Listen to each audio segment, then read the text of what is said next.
Welcome to the It Factor. We're Jemmy and Nye exploring a new blog post by Mr. Len Kaplan, CEO of CDML. CDML is a managed service provider out of Queens, New York. Right, and they offer pretty much the whole stack network management, voice over IP, and unified communications as a service, or UCAS. Plus cybersecurity, compliance, cloud solutions. The works. Microsoft 365 and Azure are big ones for them. So if you're a small business owner or you manage IT for a growing organization, this episode is definitely for you.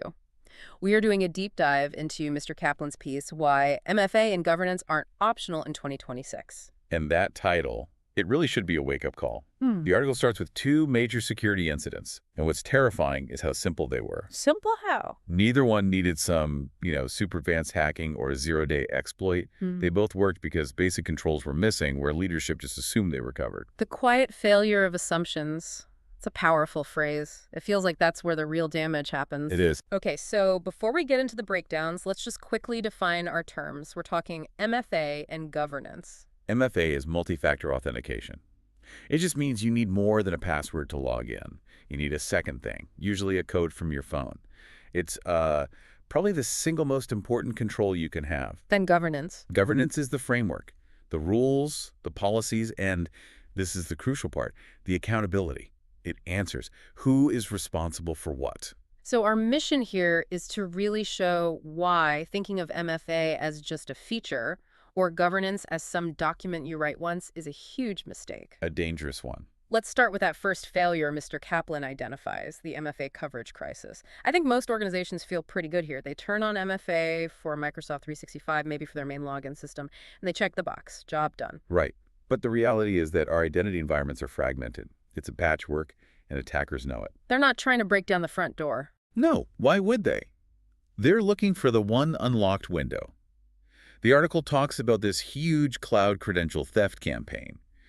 It worked because they were using usernames and passwords that were years old. Years old. How did they still work? Because there was no second factor in the way. No MFA on that specific system they targeted. Wow. So the company had the technology, they just didn't apply it everywhere. It's a coverage failure, not a tech failure. Exactly. So if I'm running a business and I've got MFA on my Microsoft 365, where are my blind spots? Where should I be looking? This is the critical shift. MFA isn't a feature, it's a coverage requirement. And the blind spots, they always live at the seams of your infrastructure. Okay, like what? Well, first up, legacy applications. The old critical systems that everyone is afraid to touch because they might break. And they still just take a username and password? They do. It's classic technical debt that's just morphed into a massive security hole. Okay, that makes sense. What about accounts that aren't even people? That's the second blind spot. Service accounts or machine identities.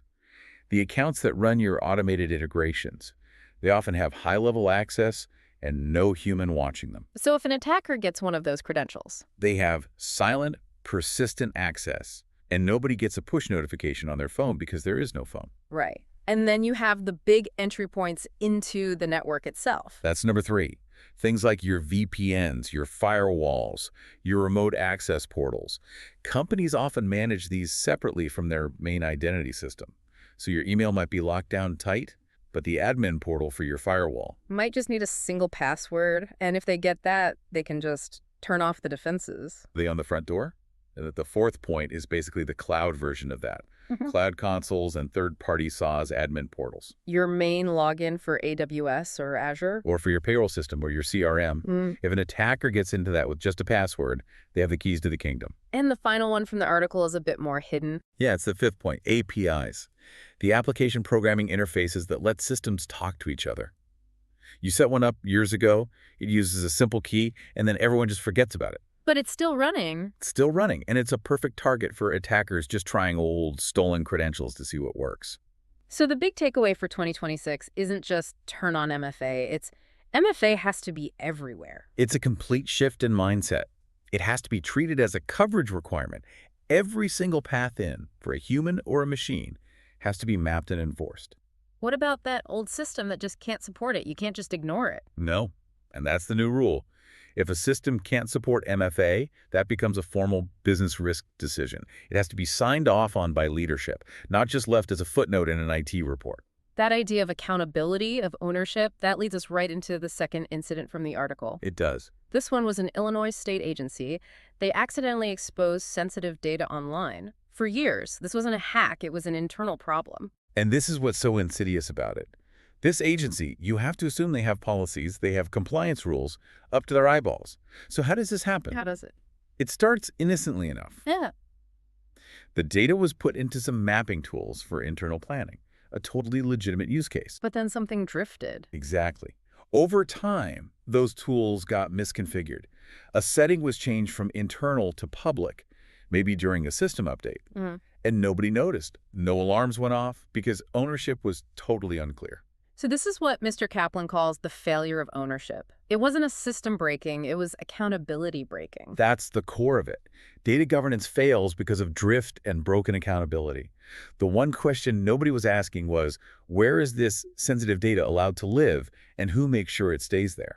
And this isn't just a problem for a huge state agency. I mean, for a small business, this is probably even more common. Oh, absolutely. Data drift happens everywhere. Leadership thinks the sensitive stuff, customer lists, pricing, stays in the protected CRM or the accounting system. But in reality, someone on your team needs to run a quick analysis, so they export it to a spreadsheet. Or they build a dashboard in some third-party tool. Or they drop it in a shared folder to collaborate. And suddenly that data is living somewhere with none of the protections of the original system. And it's way outside the scope of that policy document you wrote 3 years ago. Your governance document doesn't match the reality of where your data actually is today. So governance can't be a static checklist. It has to be a living, breathing function. What does that require? It means you have to be able to continuously answer 4 key questions. If you can answer these, you are way ahead of the game. Okay, let's walk through them. What's the first question? First, who owns this data? And not which department. Which person is accountable for it? Okay, you need a name. What's number 2? Second, where is it allowed to live?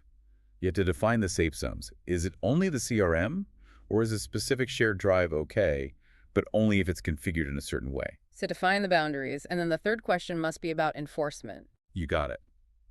Third, how is that enforced? It's not enough to just have a rule. You need a tool or a process that physically prevents someone from, say, emailing that sensitive file.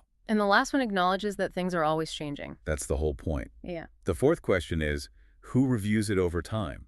You need a process to check in because your tools change, your people change, your business changes. Without that continuous review, you're just waiting for a silent, years-long data exposure. It's really powerful how both of these incidents, the MFA failure and the governance failure, trace back to the same root cause: security failing at the seams. That's it. Security rarely breaks inside the big, well-protected systems.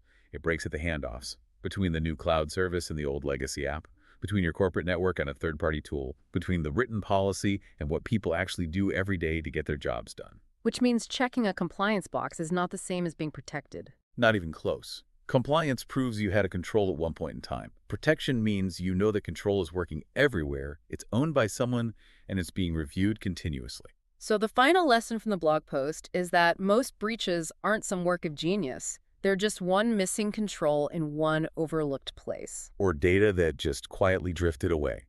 For 2026, MFA and governance have to be seen as absolutely foundational, but only if they're applied everywhere. So as you're listening to this, here's the final thought to really consider.